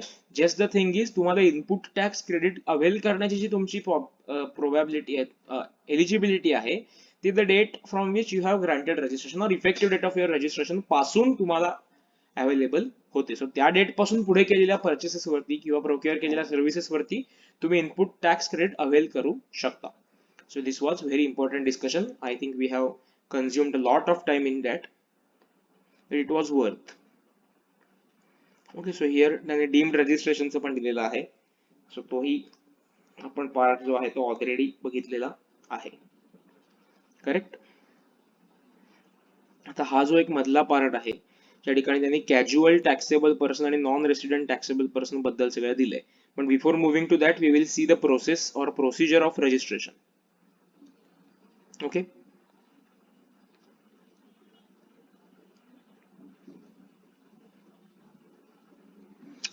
आता तुम्हाला मी आपण एक व्हिडिओ बघू. Let's see if internet facilities available. Yeah, internet is available so we can see that video. But before moving to that video I will give you a brief description. आपण पहिल्यांदा काय करूया की पहिल्यांदा रीड आउट करून घेऊया प्रोसेसचा flow chart जो काय मांडला तो समजून घेऊ आणि मग तो जो व्हिडिओ आहे तो व्ह्यू करू. सो दॅट आपल्याला असं होईल की आपण ते आधी वाचलेलं असलं आणि तो नंतर बघायला गेलो ना की आपल्याला जास्त लक्षात येतं. सी तुम्ही हॅरी पॉटरची मूवीचं जर आधी पुस्तक वाचलं आणि मग तुम्ही मूवी बघायला तुम्हाला ओके ऑटोमॅटिक सगळे रेफरन्सेस लागत जातात. सिमिलरली आपण पहिलं ते वाचून घेऊ मग तो व्हिडिओ बघू. ओके, आणि परत तुम्हाला वाचायला पुस्तकामध्ये आहे सो तुम्ही ते वाचू शकताच. सो प्रोसिजर त्यांनी जी काय दिलेली आहे ही रूल 8, 9, 10 मध्ये दिलेली आहे. And the same have to be read in conjunction with section 25 provision. In conjunction with म्हणजे काय, च्या बरोबरीने सेक्शन 25 मध्ये जे काही प्रोव्हिजन्स आहेत त्याच्या बरोबर ह्या रूल्स जे आहेत ते रीड करायचे आहेत. आणि ही प्रोसिजर जी आहे ती non resident taxable person required to deduct tax at source, collect tax at source, OIDAR services म्हणजे 24च्या अंडर रजिस्ट्रेशन घ्यावं लागतं. ह्या लोकांसाठी प्रोसिजर ऍप्लिकेबल नाही. थोडक्यात काय तर ह्या लोकांचे फॉर्मॅट्स जे आहेत ना रजिस्ट्रेशनसाठी जे फॉर्म्स आहेत ते वेगवेगळे आहेत. कारण हे प्रत्येक हे स्पेशल कॅटेगरी वाले लोक आहेत, ये ऑर्डिनरी लोग नहीं है, ये सुपरमॅन्स है जीएसटी के रजिस्ट्रेशन में. ठीक आहे. So non resident taxable person मी तुमच्याकडून पासपोर्ट नंबर घेणार, त्या डेटचं सर्टिफिकेट घेणार. सो हे जे नंबर ऑथराइज करणारे ऑफिसर्स असतात ना ते पण हायर लेवलचे असतात. See like tax collected at source जो आहे तो जॉईंट कमिशनर डायरेक्ट त्याचे असेसमेंट करतो. नॉर्मल ऑफिसर्स कडे ते असाइन पण केले जात नाही आणि त्याचं प्रपोर्शन पण खूप कमी असतं. असं नाही की ते उठसूट कोणी आम्ही TCS म्हणून रजिस्ट्रेशन घेऊ किंवा NRTP म्हणून रजिस्ट्रेशन घेऊ. खूप रेअर केसेस येतात.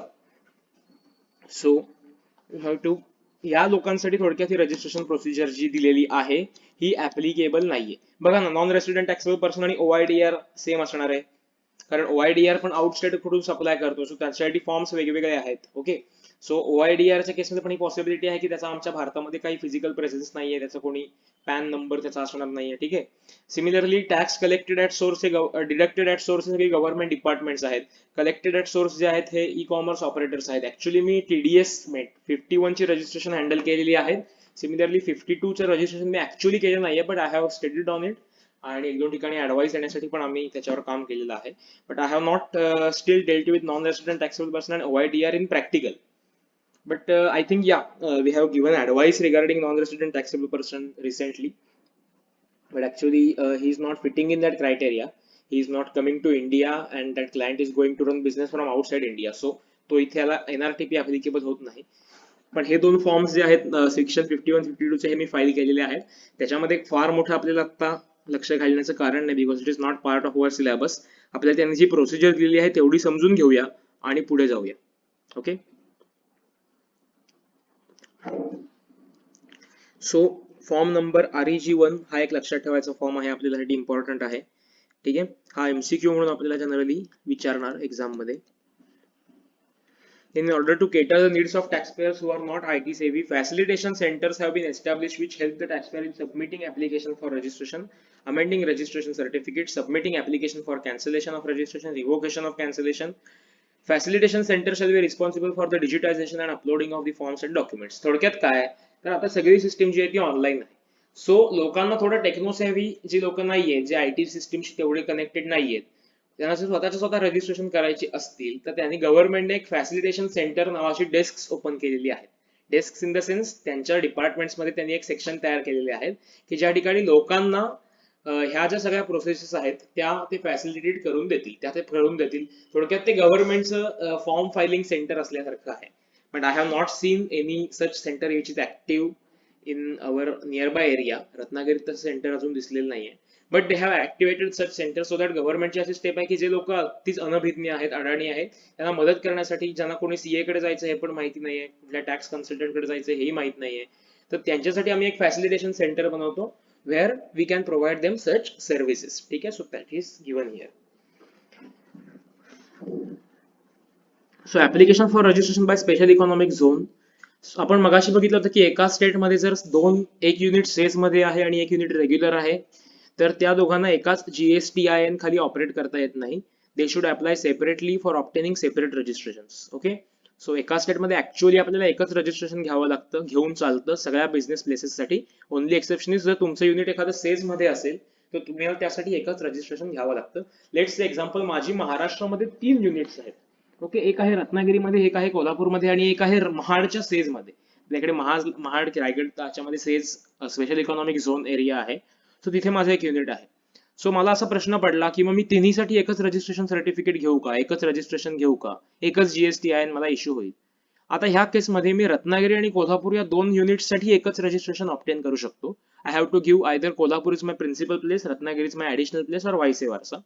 But for the unit which is in Mahad, which is registered in SAY, Special Economic Zone, I have to obtain separate registration. ठीक आहे, एक्झाम्पल म्हणून मुद्दाम आपल्याला विषय क्लिअर होऊन जातो. So a person having unit in SAYS and SAYS developer will have to make a separate application for registration as distinct from his place of business located outside the SAYS in the same state or union territory. Thus, there may be a case where 2 units of a taxpayer are located in the same state, one in SAYS and another outside SAYS. In that case, separate registration have to be obtained for each of the 2 units as separate places of business. SAYS म्हणजे काय? SAYS is a geographically bound zone where economic laws relating to export-import are more liberal as compared to other parts of the country. SAYS is considered to be a place outside India for all tax purposes. ठीक आहे, so says ला supply केला म्हणजे आपल्या GST पण जर आम्ही says ला सप्लाय केला असेल तर तो एक्सपोर्ट कन्सिडर केला जातो. नाही त्याला एक्सपोर्ट सारखीच ट्रीटमेंट दिली जाते, same as export, because says is treated as outside, it is not part of India, it is outside India for tax purposes. Okay, तो जीएसटी मध्ये तुम्हाला परत प्रश्न पडेल की आपण इंडियाची डेफिनेशन बघितली होती, त्याच्यात तर काय असं म्हटलेलं नव्हतं. त्यांनी त्या डेफिनेशन मध्ये एक्सक्लूड नाही केलेलं आहे, त्याच्याने इन्क्लूड केलेलं आहे. पण ज्या ज्या ठिकाणी एक्सपोर्ट साठीचे प्रोव्हिजन आहेत त्या ठिकाणी त्यांनी सप्लाय टू सेज पण त्याला शेपूट जोडलेलं असतं. एक तर तुम्ही आउट ऑफ इंडिया एक्सपोर्ट करताय किंवा सेजला सप्लाय करताय, सो प्रत्येक ठिकाणी तर दोघांसाठी ट्रीटमेंट जी आहे ती सेमच आहे. ठीक आहे, ऑब्विसली एक्झाम्पल तुम्ही वाचायचंय. फ्लोचार्ट दिलेला आहे, फ्लोचार्ट आपण रीड आउट करूया. Procedure for registration. First part काय दिला? Every person liable to get registered and a person seeking voluntary registration shall before applying registration declare his permanent account number. Basically आपला GSTIN जो आहे तो pan were based आहे. Pan हा त्यातला major content आहे. ठीक आहे, सो पॅन नंबरला द्यावा लागतो mobile number, email address, state आणि union territory. In a part A of form GST REG1 on GSTN common portal. So actually 2 parts आहेत, part A part B. Part A हा basic part असतो ज्यात तुम्ही pan, तुमचं नाव, त्याच्यानंतर तुमचा mobile number, तुमचा ईमेल आयडी आणि तुमचं स्टेट जे आहे ते सिलेक्ट करता. ठीक आहे, so PAN, mobile number, email address are validated. Validated म्हणजे काय? पॅन कसा व्हॅलिडेट होणार? CBDT डेटाबेसशी हे GSTN पोर्टल कनेक्ट केलेलं आहे. सो तुम्ही पॅन नंबर एंटर केला की तो CBDT डेटाबेस कडे जातो, तो चेक करतो. हे ऑनलाईनच होतं, आपल्याला बघायला नाही मिळत. सो बॅकग्राऊंडला बॅकएंडला हे काम होत असतं. सो ते व्हेरीफाय की ओके पॅन करेक्ट आहे. तुम्ही काहीतरी पॅन नंबर टाका, ABCD 1 2 3 4 E. सो तो पॅन जो आहे तो व्हेरीफाय होतो, व्हॅलिडेट केला जातो.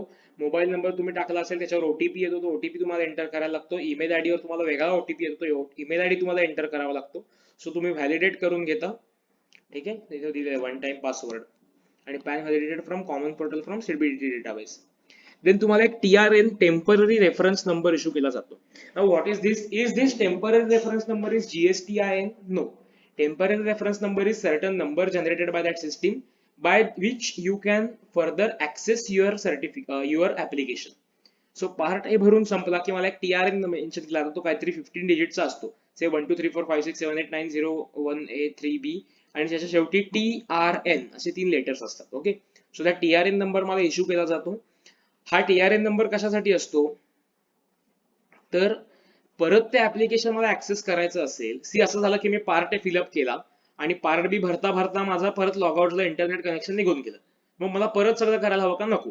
तुम्ही आता पार्ट ए फिलअप करून पूर्ण केलायत ना, तर पार्ट ए फिलअप झाल्यावर तुम्हाला TRN नंबर इश्यू केला जाईल. सो तुम्हाला परत ते डिटेल्स भरायला लागणार नाहीत. ओके, परत तुम्ही GSTN पोर्टल वरती जा, TRN नंबर एंटर करा, तुम्हाला तुमचं ऍप्लिकेशन दिसेल, जिथपर्यंत तुम्ही सेव्ह केलं होतं पुढचे डिटेल्स तुम्ही तिथून भरायला सुरुवात करा. So TRN is a indication that you have submitted your application REG1 part A completely. तुमचा पार्ट ए जो आहे तो व्हॅलिडेट झालेला आहे, ह्याचं प्रूफ म्हणजे TRN. TRN एंटर करून तुम्ही पुढचा डाटा जो आहे तो सगळा फिलअप करू शकता. Okay, so using TRN, applicant shall be electronically submit application in part B of application form along with specified documents at common portal. On receipt of such application, an acknowledgement is the prescribed form shall be issued to the applicant electronically. So तुम्ही तो form submit केला, म्हणजे part बी सगळा जो आहे, part B is detailed. त्याच्यात तुमचं नाव, तुमच्या वडिलांचं नाव, देन तुमचा ऍड्रेस, डॉक्युमेंट्स, तुमचे फोटो, बँक डिटेल्स, तुम्ही कुठचा बिझनेस करता त्याचे डिटेल्स, देन तुमचा गुड्स आणि सर्व्हिसेसचे HSN कोड तुम्हाला मेन्शन करावे लागतात. ठराविक 5 गुड्स किंवा 5 सर्व्हिसेस तुमच्या ज्या असतील फॉर एक्झाम्पल बेसिसवर, सगळ्या देणं शक्य नाहीये, कारण मे बी माझं सुपर मार्केट असेल तर माझ्याकडे खूप कमॉडिटीज असतात, तर सगळ्या कमॉडिटीज तिथे देता येत नाहीत. त्या अप्लिकेशन मध्ये फक्त 5 गुड्सचे एक्झाम्पल देता येतं. पण तुम्ही तुमचा टाईप सिलेक्ट करू शकता की ओके, मी मेडिकल रिटेल शॉप आहे आणि मी माझे 5 कुठची मेडिसिन आहे ती तुम्ही तिथे देऊ शकता, किंवा सर्व्हिस असेल तर मी कुठच्या सर्व्हिसेस देतो त्यापैकी 5 सर्व्हिसेस तुम्ही तिथे मेन्शन करू शकता सॅम्पल बेसिस वरती. ओके, सो या पद्धतीने तुम्ही ते ऍप्लिकेशन सबमिट करता. देन तुम्हाला त्याची एक एक्नॉलेजमेंट मेल केली जाते, त्याला ऍप्लिकेशन रेफरन्स नंबर असं म्हणतात, ARN. Okay, it is nothing but acknowledgement.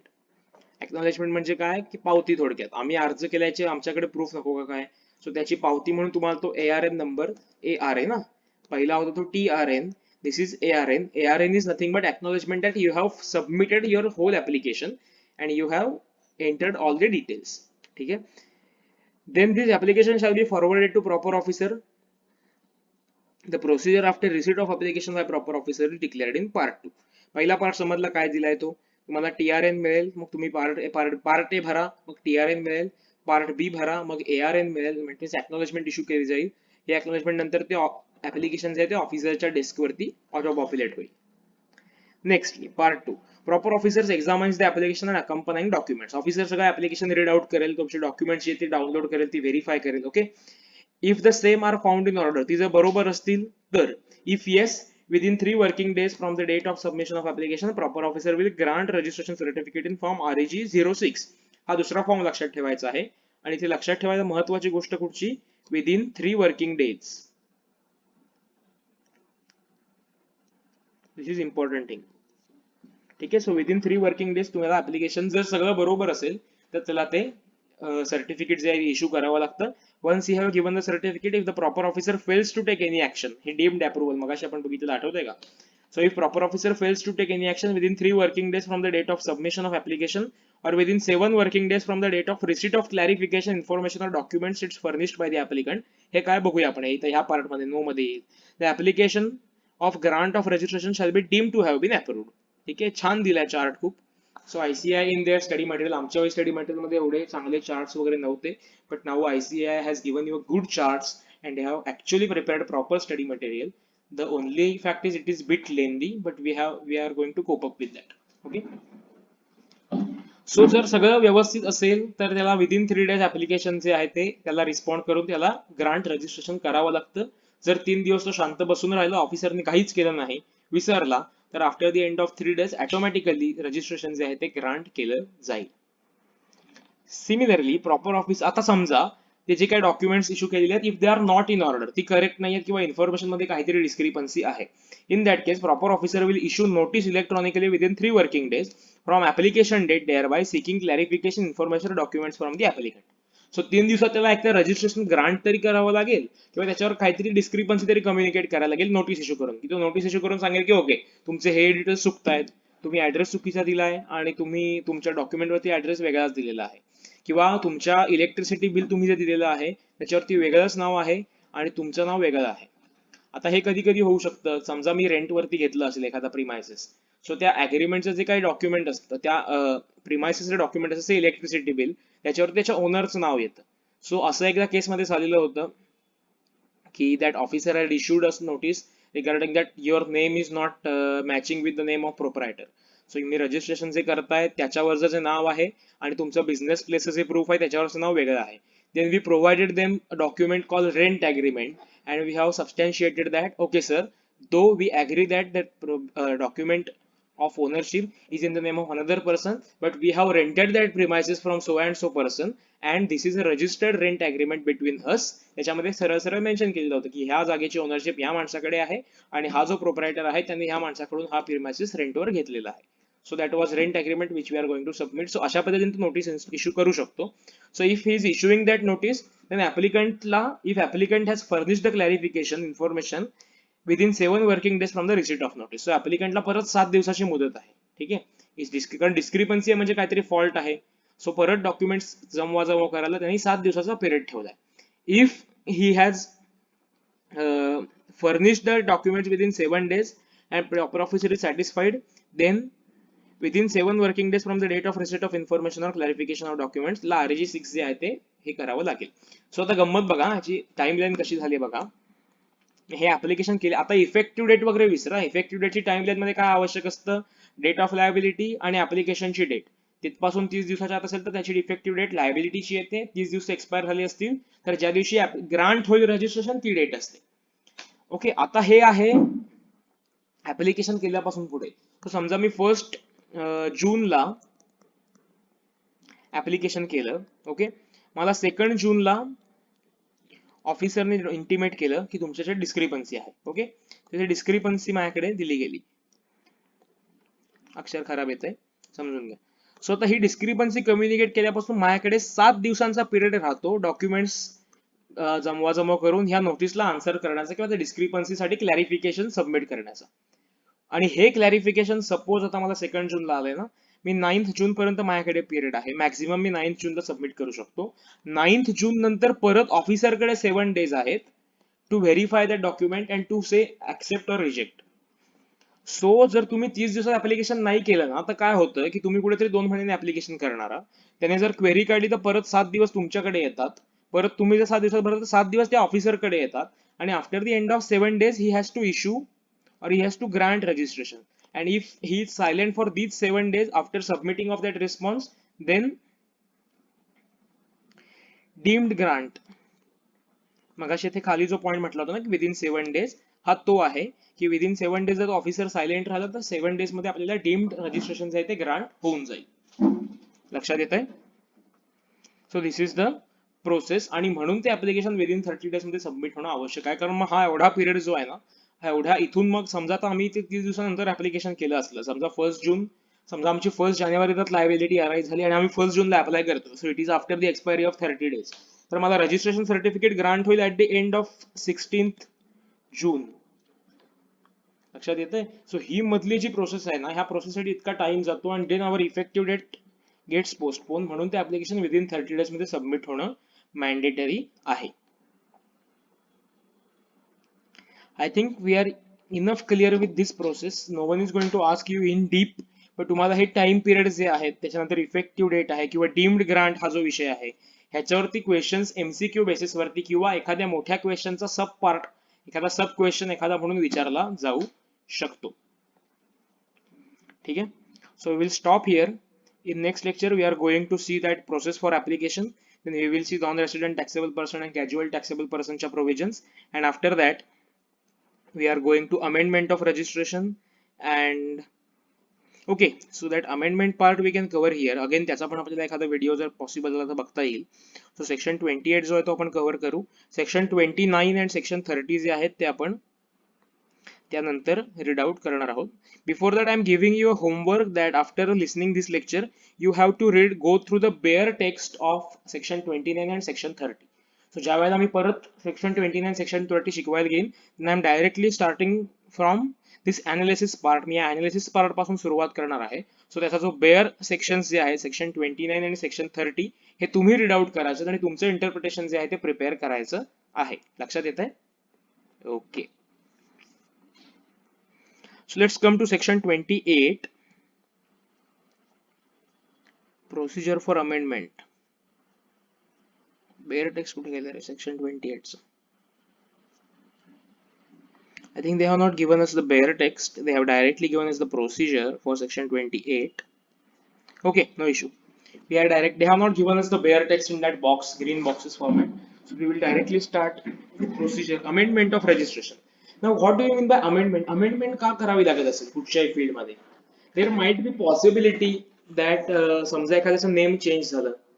Okay, if there is a female candidate and she was running a business, and after marriage she had changed her name, so she has to apply again for personal permanent account number.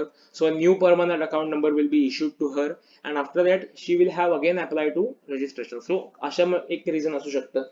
Second reason maybe that I have taken my business premises on rent, and my rent agreement is expiring, and now I am going to shift my principal place of business to another place. So at that point I have to amend. So basically, if there is change in any kind of field which is or any kind of information which you have given while registering yourself in GSTN, on GSTN in GST, at that time you have to file amendment, application for amendment, and you have to amend that details in your certificate of registration, so that the data towards government should be updated. Okay. So let's see, registered person may need to make some changes or amendments in the registration application. There are two categories of details in the registrations. First is core fields, second is non-core fields. So amendment application करण्याचे दोन types आहेत, एक तर core field amendment and second is non-core field amendment. Okay, let's see. Core fields कुठची आहेत? Name of business, that is legal name. Legal name change होत असेल तर आम्हाला त्याला core field म्हटलेलं आहे. Second thing, principal place of business, ठीक आहे. Then additional place of business. ही जी फील्ड्स आहेत ही कोअर फील्ड्स आहेत. म्हणजे लीगल नेम, आता लीगल नेम म्हणजे काय, त्या पार्टनरशिप फर्म असेल, त्या पार्टनरशिप फर्मचं नेम चेंज केलं गेलं असेल, किंवा मे बी अशी एक केस आम्ही बघितली होती की पॅन वरती when that person has made application for permanent account number, at that time he has mentioned his name incorrectly, there was a spelling mistake, so he rectified his name in CBDT database first, and then he has to amend his legal name in GSTN, that is GST fields. So for only three fields are there which are core fields: legal name, principal place, and additional place of business. Okay, and non-core fields include all the other informations.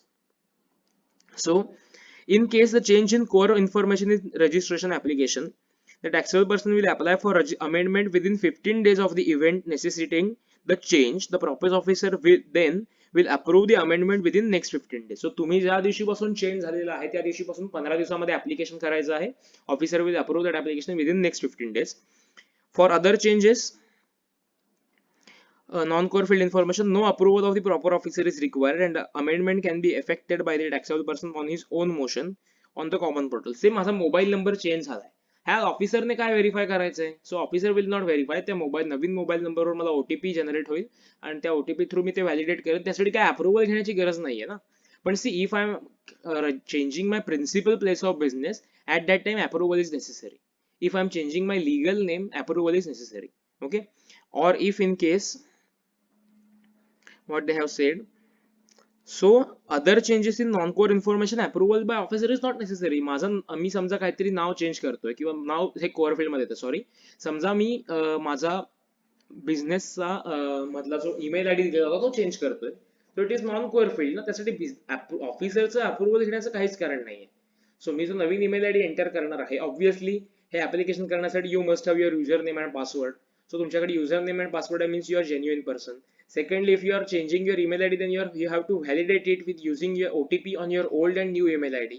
So त्यासाठी ऑफिसरच्या अप्रुव्हलची गरज नाहीये. ठीक आहे. तो significant aspects आणि discuss केलेले आहेत त्यांनी, फार मोठं इथे आपल्याला इन डिटेल रेफरन्सेस दिलेले नाहीये. सो पटापट बघत जाऊया. Where there is any change in the particulars furnished in registration application or UIN application, registered person shall submit application in prescribed manner either at the time of obtaining registration or unique identity number, or as amended from time to time within 15 days, along with documents relating to such change at the common portal. सरकार principal place बदलली असेल, additional place बदलली असेल, तर मला ते document जे आहेत ती पण सबमिट करायला लागतील. In case of amendments of, so हा पॉईंट इझी आहे. हे सगळे प्रोसिजरल आस्पेक्ट आहे, सो मी आता फास्टली रीड आउट करतोय, त्यात अनालिसिसचा पार्ट नाहीये. In case amendment of core fields of information, the proper officer may, on the basis of information furnished or as ascertained by him, approve or reject amendments in the registration particulars in the prescribed manner. Such amendment shall take effect from the date of occurrence of event warranting such amendment. So ज्या दिवशी amendment झाली, से for example मी अमुक अमुक date पासून माझे trade name change केलं. Now legal name is name of that entity, आणि trade name म्हणजे काय? For example Chaitanya General Stores is a trade name and legal name will be Chaitanya Sriranga Vaidya. Okay? So legal name is a legal name of that entity, and if I am running business with a particular trade name, it is a non-core field. So मी समजा अमुक अमुक date पासून माझ्या business name बदलला. My name was earlier my name was Chaitanya General Stores. Now I have made the change and I have kept the name as Chaitanya Stores. Okay, so this is from which date I have made that or the event occurred, that date that field gets amended. Third thing, however, where change relates to non-core fields of information, the registration certificate shall stand amended upon submission of the application of amendment on the common portal. So ज्या दिवशी मी application submit करेन in case of non-core fields, त्या date पासून माझे application जे आहे ते change होईल. So trade names जे आहेत, core fields जे आहेत, actually trade name is not a core field. So trade नेमचा एक केस ह्याच्यामध्ये कव्हर होईल. ज्या दिवशी मी ऍप्लिकेशन सबमिट करेन त्या दिवशीपासून ते अमेंड होईल. पण कोअर फील्ड असेल, समजा लिगल नेम असेल किंवा प्रिन्सिपल प्लेस ऑफ बिझनेस असेल, तर त्या दिवशीपासून रजिस्ट्रेशन सर्टिफिकेट जे आहे ते अमेंड होईल. म्हणजे थोडक्यात त्या दिवशीपासून ती प्लेस जी आहे ती चेंज झालेली आहे असं सर्टिफिकेट वरती मेन्शन केलं जाईल. Then proper officer shall not reject the application for amendment in the registration particulars without giving a person opportunity of being heard. So त्याला वाटलं म्हणून तो रिजेक्ट नाही करू शकत. त्याला पहिल्यांदा एक नोटीस इश्यू करायला लागेल, कारण दाखवा सांगायला लागेल, एक ऐकून घ्यायला लागेल समोरच्या व्यक्तीचं की ओके का म्हणून तुम्ही चेंज करताय, काय डिस्क्रिपन्सी मला वाटते. So he shall communicate it. It is a principle of natural justice to give opportunity of being heard. Okay. Then any rejection or approval of amendments under CGST or UTGST Act shall be deemed to be rejection under approval, rejection or approval under this act. हे आपल्याला माहिती आहे deemed registration होतं, तसं अमेंडमेंटसाठी पण dimming provision घातलेले आहेत. Any particular of application for registration shall not stand amended with effect from a date earlier than the date of submission of application for amendment on common portal except with order of commissioner for reasons to be recorded in writing and subject to conditions specified by commissioner in the said order. काय सांगितलंय? Any particular of the application for registration shall not stand amended. म्हणजे तुम्ही थोडक्यात असं नाही सांगू शकत की ऍप्लिकेशन आज केलं आणि मागच्या डेट पासून मला ते अमेंड करून घ्यायचं in the case of non core fields. जर तसं करायचं असेल तर तुम्हाला कमिशनरची ऑर्डर लागेल with reasons recorded in writing. ठीक है, it is again procedural part, not relevant for from examination perspective. Application for amendment of registration cannot be filed for change in PAN because GST registration is PAN based. One needs to make fresh application. हे महत्वाचं आहे, ह्याला highlight करून ठेवा. C मगाशी मी एक female example घेतलं होतं की after marriage she had changed her name and after changing she will be allotted a new PAN. In that case ती अमेंडमेंट होणार नाही. सो जीएसटी आणि कॉमन पोर्टल वरती तुमचं लिगल नेम चेंज होऊ शकेल. लिगल नेम चेंज होणार म्हणजे काय, तर माझा पॅन तोच राहतो पण त्याच्या खाली काहीतरी स्पेलिंग मिस्टेक्स होती, काहीतरी नाव चेंज करायचं होतं म्हणून मी ते चेंज करून घेतलंय. इन केस जर न्यू पॅन अलॉट होत असेल त्याच व्यक्तीला, तर in that Kesla fresh application जे आहे ते रजिस्ट्रेशन साठी करावं लागेल आणि ते जे आधीचं जीएसटीएन असेल, जीएसटीआयएन असेल, तो कॅन्सल करावा लागेल. सिमिलरली ऍप्लिकेशन फॉर अमेंडमेंट हा इम्पॉर्टंट पार्ट आहे सगळ्यामधला, ह्याला हायलाइट करून ठेवा. Similarly, application for amendment of registration form cannot be filed if there is change in place of business from one state to other because GST registration are state specific. समजा मी महाराष्ट्रातनं माझी place of business हलवून गुजरातमध्ये नेतोय, तर मला त्याच्यात amendment नाही ना करता येणार बिकॉज गुजरातमधलं registration is a distinct person, तो वेगळं रजिस्ट्रेशन आहे. सो मी महाराष्ट्रातल्या बिझनेस प्लेसमध्ये माझं अमेंडमेंट नाही होऊ शकत. इन दॅट केस मला महाराष्ट्र मला जीएसटीआयएन कॅन्सल करावं लागेल if I am not making any more taxable supply from Maharashtra and I will have to apply freshly in the state of Gujarat. ठीक आहे, सो स्टेट चेंज होत असेल तर मला अमेंडमेंट नाही करता येणार, I have to apply fresh. जर पॅन चेंज होत असेल तर मला ऍप्लिकेशन करता येणार, अमेंड करता येणार नाही, I have to apply fresh. So या दोन एक्सेप्शन्स आहेत, तुम्हाला लक्षात ठेवायला हवे. Then they have made a flow chart giving you entire system or process which we have given. Similarly 15 days 7 days आणि टाइम लिमिट दिलेला आहे. सो तो मगाशी टाइम लिमिट सगळीकडे सेक्शन 12 सेक्शन 10 च्या अंडर प्रिस्क्राइब केलेला आहे, तो हा आहे. रजिस्ट्रेशन साठी कुठचा होता, 3 दिवस आणि 7 दिवस होता, आणि अमेंडमेंट साठी कुठचा आहे, within period of 15 working days from date of submission of the application proper ऑफिसरला ऍक्शन घ्यावी लागते आणि within period of 7 days from the date of receipt of reply to the show cause notice. म्हणजे थोडक्यात discrepancy त्यांनी काढून दिली असेल तर त्याच्याबद्दलचं जे काही क्लॅरिफिकेशन आहे ते मिळाल्यापासून 7 दिवसाच्या आत तुम्हाला ऍक्सेप्ट रिजेक्ट करावं लागेल.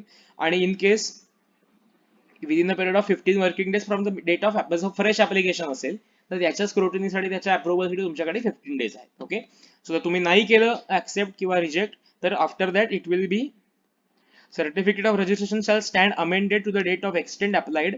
थोडक्यात डीम्ड रजिस्ट्रेशन जसं होतं ना तसं इथे डीम्ड अमेंडमेंट त्यांनी सांगितलेली आहे आणि it stand automatically. So actually ही पण एक केस मी एक्सपिरियन्स केलेली, एक्सपिरियन्स म्हणून सांगून ठेवतो जस्ट की एक नॉन कोअर फील्डचं amendment sorry core field application करायचं होतं. And actually we have made the application within the time limit prescribed. And what happened that that officer was, I think, on leave, or he forgot to approve my application or issue a discrepancy. So after 15 days, we get an email from system that your application for amendment is approved and your registration certificate is now updated with the amendment you have made in your place of business. Actually, we are adding we are adding in the place of business, additional place of business आम्हाला add करायची होती registration certificate वरती. So, and on 16th day, sorry, 17th day from submission of that application, I received an email giving me a discrepancy from that officer. And that officer issued us a mail and written that, okay, so and so you have mentioned the document is not clear and so and so. So we have given a response that, sir, actually our application has been approved. So हे का सांगितलं तुम्हाला, तर हे system मध्ये घालून ठेवलेलं आहे. सो ऑफिसरने मग त्याला ती नोटीस जी होती किंवा ती डिस्क्रिपन्सी ड्रॉप करावी लागली, because already the application was stand approved. 15 days मध्ये ऍप्लिकेशन त्यांनी अमेंड नाही केलं, त्यांनी अप्रूव्ह किंवा डिस्क्रिपन्सी कम्युनिकेट नाही केली. सो ऑटोमॅटिकली आम्हाला सिस्टीम मध्ये मेसेज आला की okay, officer has not taken any action for 15 days. So now your registration certificate is amended to giving effect of so and so detail submitted by you. So automatically आमचं certificate जे होतं ते amend त्या केसमध्ये होऊन गेलं. आणि very next day मला ऑफिसर कडून इंटिमेशन आलं की ओके, तुमची डिस्क्रिपन्सी आहे. So we communicated them with the same mail generated through email की आम्हाला हा मेल रिसीव्ह झालेला आहे and now our registration certificate is amended. मग त्याच्यानंतर मग the officer has no choice to amend or to reject that application. हा time limit जो आहे, म्हणून मी म्हटलं की गव्हर्नमेंटचं डिपार्टमेंट वरती पण त्यांनी चेक ठेवलेला आहे. असं नाही की डिपार्टमेंटने काही केलं तरी चालू शकेल. So they have kept the watch on them. Correct? Okay. So let's